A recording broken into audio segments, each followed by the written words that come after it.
กับสวัสดีท่านผู้ชมพบกับช่องเคยนาดีคือเก้าพี่น้องวันนี้กะมาต่อมื้อที่สองพี่น้องมาดำนาช่วยป้าจ้อยแล้วกะลุงต้อมนะพี่น้องเนาะมื้อนี้แม่นป้าจ้อยเพิ่นจ้างคนพี่น้องจ้างคนงานมาแล้วกะทางพี่น้องมาช่วยนะ2-3 คนตอนนี้เพิ่นกะกำลังดำอยู่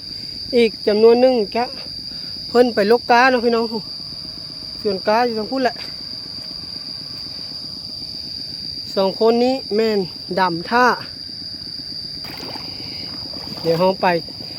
เราจะไปสัมภาษณ์ดูว่าพวกเขาเจ้ามาแต่ใส่เนาะ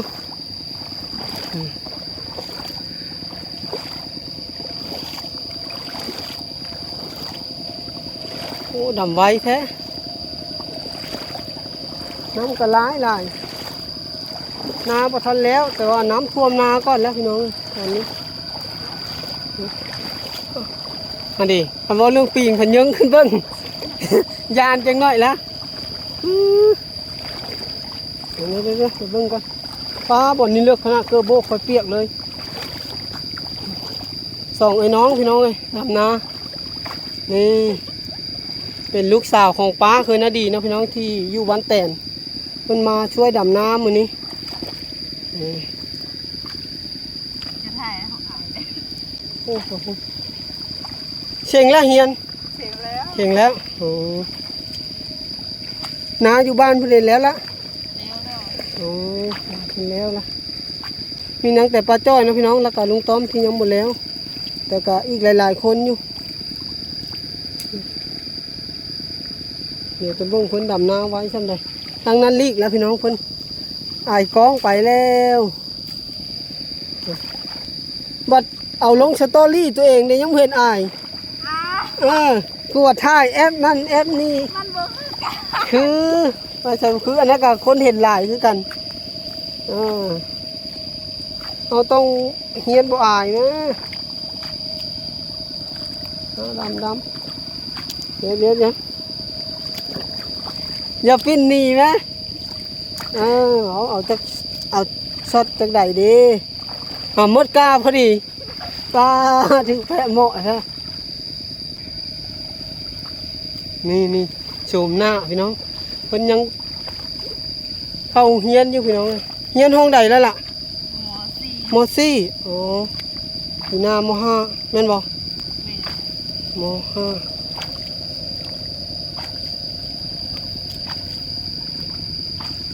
.5ม.6 ม.7จบแล้วสิไปเฮียนอย่างคิดว่าเฮียนตำรวจอ๋อดีแล้วดีวางแผนชีวิตไว้วางแผนอนาคต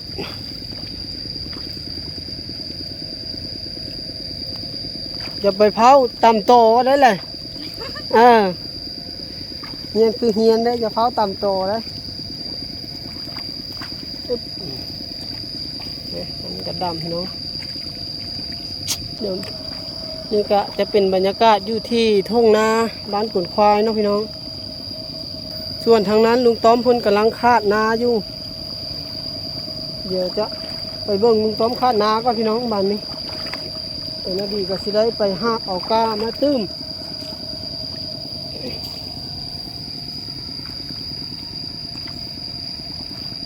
ไปกันเด้อบ๊ายบายแล้วเลยทางนั้นที่ทานนางใช่อยู่คนอายกองพี่น้องบัดเอาลงสตอรี่ตัวเองนะเฮ็ดช่องนิ้วชู่ๆว่าซั่น แล้วก็แอปนั้นแอปนี้ได้บ่อายเลยบ่เฮามาท้าเฮ็ดอาย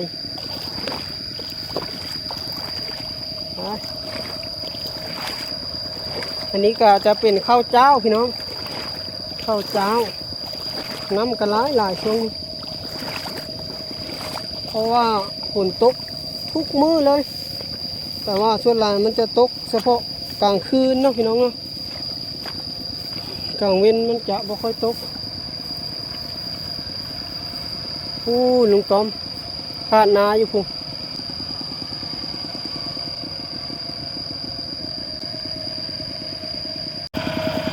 ใกล้สิแล้วลุงต้อมคาดนาพี่น้องได้ ได้แล้วนี่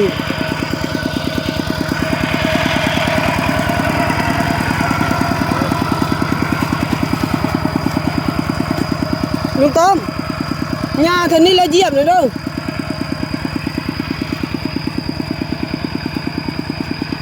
นี่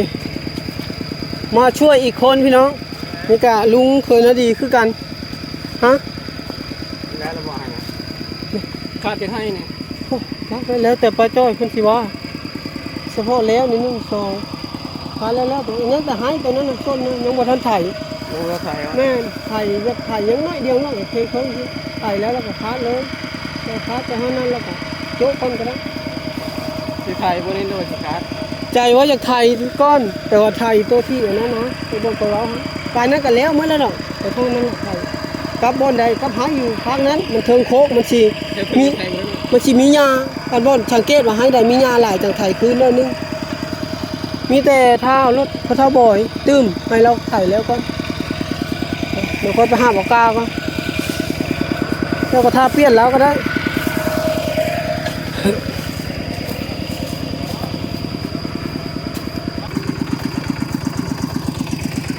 ส่วนปลาจ้อยกับเฮ็ดยิ้วเฮ็ดกินท่าเนาะพี่น้องเนาะแล้วแหละอ๋อรถไม้อีกแล้วโอ้ทีมงานลูกกาทางนั้นโอ้วางไฟแวบๆอยู่พี่น้องเพราะว่าพื้นเปียกเนาะ เปียกสถานที่ก็เปียก อืม มีสังกะสีแต่บุบท่านได้เติมเต็มบุท่านได้เติมต่อ อ๋อยังบ่ค่อยมีเวลาเฮ็ดเถียงต่อพี่น้องเอ้ยนี่ลุงปลาจ้อยก็กำลังต้มหน่อไม้แกงหน่อไม้จืดแล้วป่าฮะหน่อไม้กับมัตตะพาพี่น้อง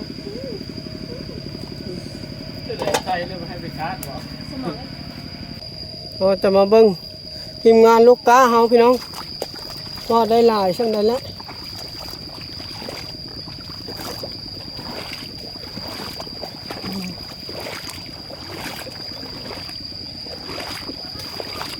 สบายดีทีมงานลูกกาเฮา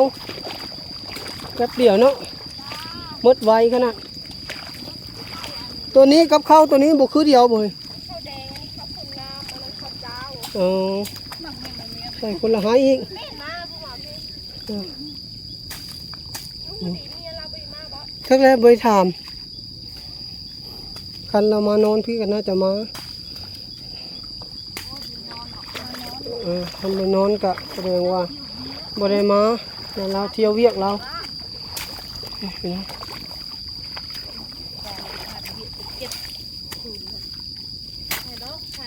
xe u mông ấy để xe u mông cái là bị rập liền ăn cái xe u mông thì là bơ xịt lan ผัวเจ้าก็ไปเฮ็ดเวียกอยู่ตรงใต้บ่ hết bia ấy anh vô này không bị cay vẫn được đấy เข้าขี้ใกล้ไปเฮ็ดหยังอยู่เข้าขี้ใกล้บ้านนี่ bây việc lao lắm มันลึกไปแท้บ้านนี่ผู้ใดล่ะสิไปชงเข้าชงน้ำบ้านนี่ chưa phải ăn cái cái mua cho ăn hết ฮะ ngọt đam ở phía ทางนั้นก็ลูกกายคือเดียวพี่น้อง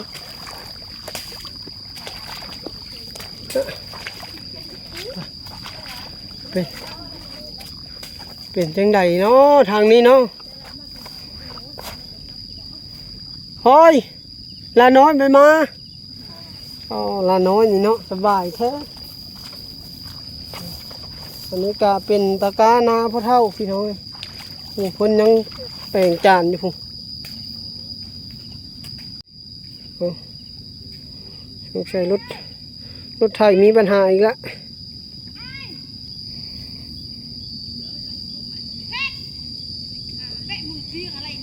หลังจากลุกได้แล้วเพิ่นก็จะปั๊มเอามามัดนะพี่น้องมัดแบบนี้แล้วก็จึงได้เอาไปดำ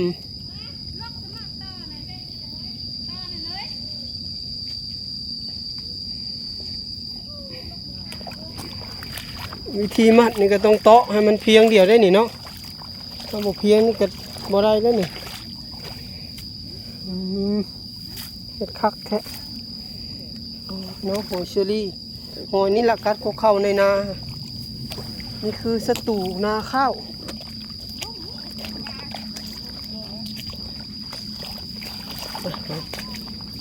เดี๋ยวจะไปหาบก้าวก็พี่น้องในบ้านนี้ สบายดี น้องอลิสาดิ น้อยสาอยู่น้ำไม่เท่าเพิ่น โอ้ตอนงานนี่เฮาไปเมื่อบ่ เมื่อแล้วเนาะ เมื่อบ่เมื่อเอานมให้ลูก เจ้ากินข้าวพี่ก็ได้พอค่อยเมื่อเอานมแล้วเขาก็มา โอเคจ้ะ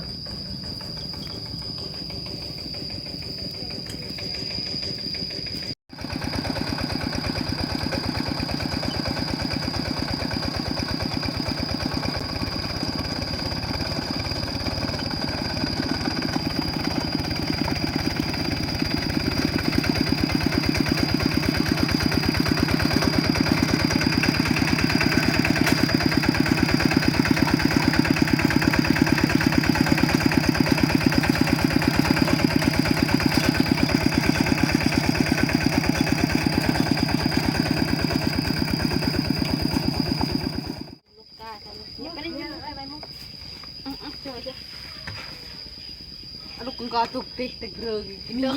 เมื่อนั่งแหละอ่ะมมีแต่โยมันก็เลยมีละฮัลโหลเบะแล้วเต็งกระตะแล้วมีเต็งอ๋อเลยมุ้งอ๋อเลยนะเจอเลยมั่ไอ้เครือนะ ตอนนี้ก็ฮอดโมงฮอดเวลาเลิกเวียกแล้วพี่น้อง ขึ้นมากินข้าวรับประทานอาหารเที่ยง ตอนนี้ก็กำลังว้าวุ่นกับการเฮ็ดอยู่เฮ็ดกินอยู่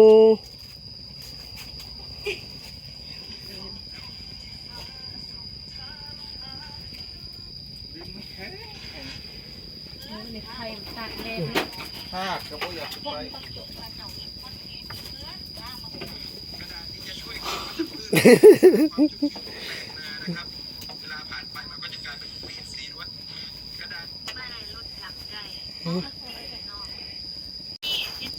มันคือเป็นอันนี้เนาะ มีเครื่องขายบ่น้ำรถเจ้ามากเลยวะ ตอนนี้ก็ตักแกงแล้วพี่น้องนี่เมนูตอนสายมื้อนี้เนาะแกงกะหล่ำไส้ซีนหมู อันผู้ยานกองกับยานนี่ยังไปบ่ได้หนี ขึ้นเลย แล้วจะออกกล้องตะกล้องคุณเลยแล้วผู้เบาคุณละเนี่ยเขาโอคอนหาผู้เบาคุณละ แบบนั้นน่ะออกเนาะแล้วก็พอร้อนเพิ่นว่าเวลาถ่ายรูปแอปลงสตอรี่นะกว่าแอปคักแอปแน่บ่ได้อายเลยว่ะ โอ้ยกว่าเพิ่นถ่ายรูปจะมุดสาวเพิ่นถ่ายรูปมื้อนี้คุณละอีก3 มื้อพุ่นละกลัวเพิ่นสิแต่งแล้ว โอ้ เปล่าเปล่าเท่าไหร่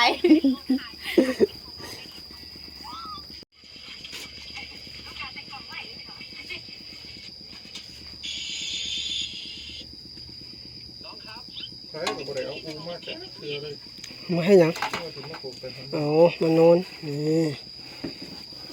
พร้อมเสิร์ฟแล้วพี่น้องอาหารแบบ ไปพูดอ่ะ อาหารกันเนาะหน้าตาอาหารก็ได้ งานก็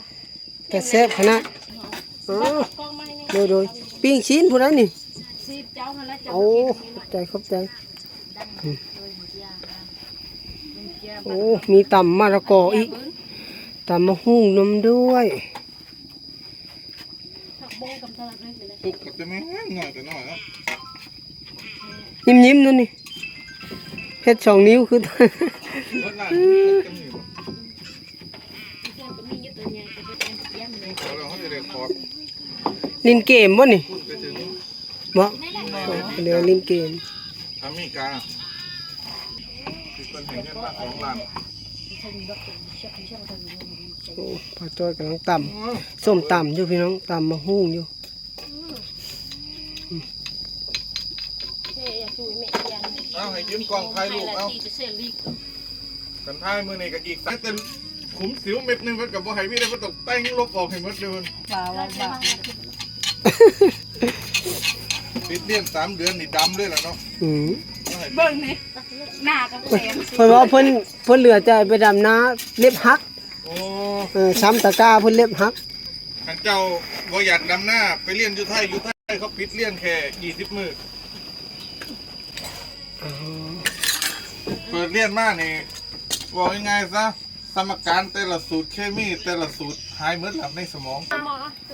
รสชาติเฮ้ยคือไม่ใช่เครื่องกินหลายอย่าง โอ้เอาเพิ่น เขา ตอนนี้ก็กำลังรับประทานอาหารเที่ยงเนาะพี่น้องเนาะนี่ผู้อายกล้องก็หันหน้านี่อายละบ่อิ่มเลยล่ะเอ้ยแป๊บเดียวละ อ หายในตอนนี้แล้วพูดอะไรเงี้ยคนไทยลูกลูกเป็ดพูดละโอ้ถึงมีผู้บ่าวเดี๋ยวข่อยบ่นอ อืม มีผู้บ่าวมันเบิ่งลูกข่อยบ่นอ พี่น้องพาเข้าสามัคคีอีกมื้อหนึงเนาะพี่น้องมื้อนี้ก็ เดี๋ยวพาสิใส่ถ้วยอยู่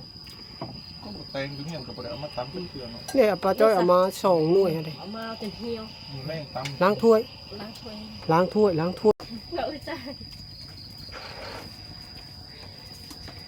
เจ้าได้คุยไปสุดเพียงไหมเพียงเลยเจ้าเลยนั่นนะ เด้อกินเด้อพี่น้องอย่าอาย ไป เด้ออายแล้วบ่อิ่ม มา นะ ดำหน้าไปจ้อยบุอีบุย ไปจ้ะ ต้องไปตั้งจานข้างหลังนะมันจะได้บ่ต้องเห็นหน้าเพิ่น เฮ้ยถ้าผู้ชมเพิ่นก็บ่ฮู้แล้ว เพิ่ เพิ่ น น เห็ เป็น น บ่ ผู้ เพิ่น ใด กินฮอดมะเผ็ดหรอก แซ่บบ่แซ่บอยู่บ่กินข้าวอยู่นะ เริ่มแล้วเปิดละเก๋ ท่านพี่น้องตอนนี้กำลังลงมือเป็นแต่เซฟขนาดเลยอาหารแต่ละอย่างเดี๋ยวเคยนาดีกะขออนุญาตไปกินข้าวก่อน ถ่ายอยู่หันแหละ จ้า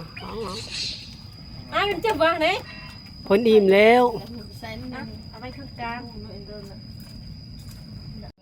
ขึ้นมาเวิร์นเวิร์นเหรอไม่ไหนแบบนี้แหละเดี๋ยวว่าขนาดจะโตหรือวะมึงแบบเล่นในตัวว่าเด้อช่วงนี้เขินๆนะ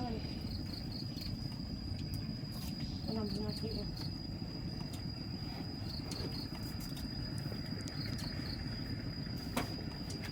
เพื่อมากเลยค่ะไปเข้าท่านมาพวกเบ้มาจะเป็นฮอนแต่ แม่เอาผู้ใดเอามา เพื่อมาที่เจาะมานะคะเราว่าเป็นเบ้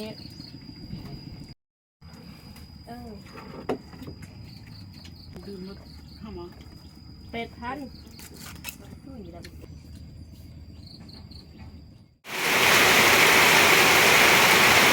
ลุงต้อมคาดนาอยู่ผู้พี่น้อง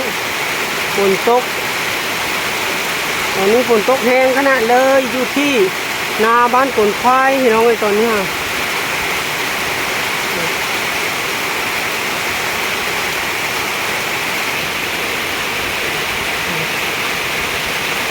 อันนี้ก็ลุกนาอยู่เนาะพี่น้องเนาะหลังจากที่กินข้าวง่ายกินข้าวสวยพาเข้าสามัคคี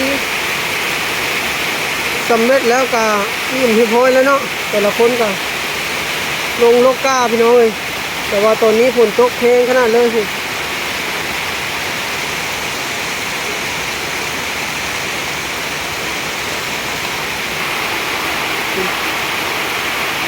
หอยเชอรี่กัดกินตายเบิดเลยหายนี่พี่น้องเลยสำหรับปีนี้ก็ที่ได้ขออนุญาตจบคลิปไว้ซ้ำนี้ก่อนนะพี่น้องนะเดี๋ยวคนนาดีก็จะได้ลงไปดำนาก็พี่น้องเลยคนนาดีก็ใส่ผ้ากันฝนนะพี่น้องเพราะว่าบ่อยากแข้งฝนเดี๋ยวจะไม่สบายได้อีกอย่างถ้าเขาแข้งฝนดำนานี่บาดเวลาฝนเช้าตกนี่หนาวพี่น้องเลยคนนาดีก็เลยต้องได้ใส่ผ้ากันฝนนะพี่น้องจะได้ขอจบคลิปไว้กันนี้เนาะจะได้ล้ำลาพาจากน้องไปก้อนพี่น้องเลยสำหรับอีพีนี้ขอกล่าวคำว่าสบายดีพี่น้อง